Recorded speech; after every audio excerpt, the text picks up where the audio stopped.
انسان کی زندگی میں جو چیزیں اسے بہت زیادہ نقصان دیتی ہیں اور بہت پیچھے چھوڑ دیتی ہیں، دنیاوی معاملات سے لے کر روحانی، اخلاقی، قلبی اور قرب الہی کے معاملات تک کو جو چیزیں نقصان پہنچاتی ہیں، ان میں ایک بڑی چیز غفلت ہے۔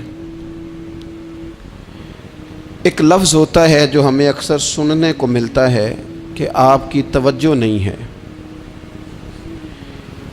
یہ ڈھیر سارے لوگوں کا مطالبہ ہوتا ہے، اہل خانہ بھی مطالبہ کرتے ہیں، کئی موقع پر والدین بھی مطالبہ کرتے ہیں، غرباء بھی مطالبہ کرتے ہیں کہ امیروں کی ہماری طرف توجہ نہیں ہے۔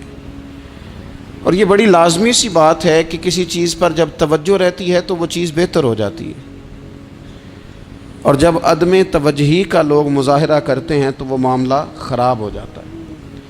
یہ جو عدم توجہ ہے اسی کو غفلت کہتے ہیں، اور جب انسان کے مزاج پر غفلت طاری ہوتی ہے اور غفلت اس پر پوری طرح غلبہ کر لیتی ہے تو پھر اس کی زرخیز زمین کو وہ بنجر کرتی ہے۔ غفلت انسانی دل کے لیے بڑی نقصان دہ چیز ہے اور انتہائی تکلیف اور ضرر کا باعث ہے۔ دلوں پر جو قحط نازل ہوتا ہے، قحط، ویران ہو جاتے ہیں دل، اور جو دلوں پر خشکی نازل ہوتی ہے کہ طبیعتیں خشک ہو جاتی ہیں، یہ غفلت کی وجہ سے ہوتی ہے۔ جو لوگ غافل ہو جاتے ہیں نا، اپنے معاملات کا دھیان نہیں رکھتے، دیکھیں نا، آپ کو کھانا کھاتے بھی غافل نہیں ہونا چاہیے۔ اگر کھانا بھی غیر معتدل کھا لیا جائے تو وہ انسان کی طبیعت کے لیے باعث ضرر بن جاتا ہے، نقصان کا باعث بنتا ہے۔ بات کرتے ہوئے بھی غافل نہیں ہونا چاہیے، کئی دفعہ جملے ایسے نکل جاتے ہیں جو انسان کے لیے پھر شرمندگی کا باعث بنتے ہیں۔ انسان کو غافل ہو کر کوئی کام نہیں کرنا چاہیے، غافل ہو کر، مدہوش اور بے ہوش ہو کر نہیں۔ غفلت دل کو ویران کرتی ہے، طبیعت میں خشکی لاتی ہے۔ غافل کبھی نہ بنے۔ قرآن مجید فرقان حمید نے ارشاد فرمایا کہ اقترب للناس حسابہم، فرمایا لوگوں کے حساب کا وقت قریب آ گیا، وہم فی غفلۃ معرضون، اور وہ ابھی بھی غفلت میں منہ پھیرے ہوئے ہیں۔ ٹائم آ گیا حساب دینے کا، لیکن وہ ابھی بھی غافل ہیں۔ ہمارے جو زیادہ تر نقصان زندگی میں ہوئے ہیں وہ صرف ہماری غفلت کی وجہ سے ہوئے۔ ہم نے چیزوں پر توجہ نہیں دی، چیزیں گڑبڑ ہو گئیں۔ جس آدمی نے پھول لگائے ہوں، پھل لگائے ہوں، کھیتی لگائی ہو، وہ دانہ ڈال کے پانی دے کے فارغ نہیں ہو سکتا، اسے توجہ کرنی پڑتی ہے۔ اور کسی نے کہا تھا مالی جیندے ہون تو پھر بوٹے سوکدے نہیں، اگر موجود ہونا ان کو سینچنے والا، رکھوالی کرنے والا، تو پھر ان کی جڑیں کبھی خشک نہیں ہوا کرتی۔ ہماری جو غفلتیں ہیں یہ بڑی ضرر کا باعث ہیں، نقصان کا باعث، اور مجبوری معاف ہوتی ہے، غفلت معاف نہیں ہوتی۔ اسکول میں پڑھتے تھے، مدرسے میں پڑھتے تھے، تو ایک مجبوری ہو گئی جی، خدا نخواستہ گھر میں کوئی پریشانی ہو گئی تو اساتذہ اس پر سزا نہیں دیتے۔ کوئی خوشی کا موقع ہے گھر میں، فیملی میں کسی کی شادی ہے، اساتذہ اس پر سزا نہیں دیتے۔ لیکن اگر کبھی پتہ چلتا تھا نا کہ یہ گھر سے تو آیا تھا لیکن مدرسے نہیں آیا، یہ اسکول نہیں آیا، رستے میں غافل ہو گیا، تو یہ بات خوفناک تھی۔ یہ قابل سزا جرم تھا کہ تو غافل ہو گیا اپنی پڑھائی سے، تو گھر سے آیا اور یہاں نہیں آیا۔ غفلت قابل سزا ہوتی ہے، مجبوری کی معافی ہوتی ہے۔ ہمارا آج کل جو مسئلہ ہے وہ غفلت کا ہے۔ ڈھیر سارے لوگ ہیں، سمجھدار بھی ہیں، سیانے بھی ہیں، معاملہ فہم بھی ہیں، باشعور بھی ہیں، تعلیم کی ڈگریاں بھی رکھتے ہیں، لیکن اگر ان کی زندگیوں کی تکلیفوں کو دیکھا جائے اور بے آباد روح کو دیکھا جائے اور سجدوں سے ان کی دوری کو دیکھا جائے تو ایک ہی بات سمجھ میں آتی ہے کہ پتہ سارا ہے لیکن لے ڈوبی ہے غفلت، توجہ نہیں کی۔ لائق بچہ بھی نالائق ترین زندگی گزارتا ہے، اس لیے کہ اس کے لائق ہونے کے ساتھ ساتھ اس کا توجہ کرنا بھی تو ضروری ہے نا۔